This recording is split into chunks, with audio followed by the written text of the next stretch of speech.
Hey guys, what's up? Today we are going to be talking about an exercise we've done before, but not quite in the same way we're going to talk about today, and that is the straight arm push down. And it's great for straight arm scapular strength. That's something you guys need to have when you start approaching heavier deadlifts. You need to be able to keep that bar tight towards your legs, and it's reliant upon the ability to keep your arms down with that scapular strength, that straight arm scapular strength. So when you're holding that bar, you keep the strong back. You don't want the chest out too much, but you want that good spinal straightness or curvature going on. Yeah, and the ability to keep the arms tight without having it drift out. Because what happens when your arms drift out?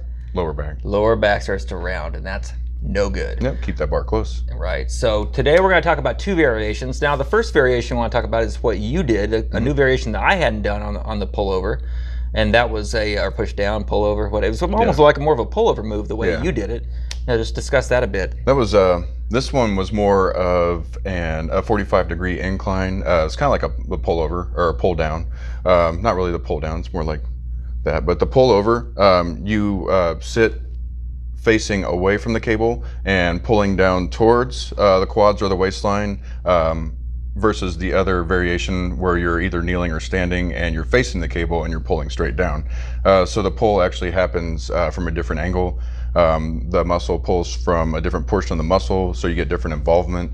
And it's just a different variation where you can do, and you can isolate each lat individually at a different angle. Right, and that's what we're talking about today, is training each arm independently to not only disclose weaknesses, but to be able to address those weaknesses. And something that you can hide when you're not doing independently trained sides. So we talk about independent, unilateral training, very important here. And then the other variation is more of a standard one that you usually do standing up, but here again, I'm doing it just one arm at a time. You're gonna want to, of course, do both arms always. But this is done the same way as you would do just a straight bar, but now you're doing this on a handle, just a single arm handle. And you're just pressing straight down, straight through, getting a little bit of extension behind your body, keeping your arms straight, making sure you don't turn this into a tricep press down. Yeah, a lot of people like using that muscle just to get that extra pull. Right, and as you go heavier, that happens. I think it'd be easier to use the triceps if you sunk that chest in. Yeah.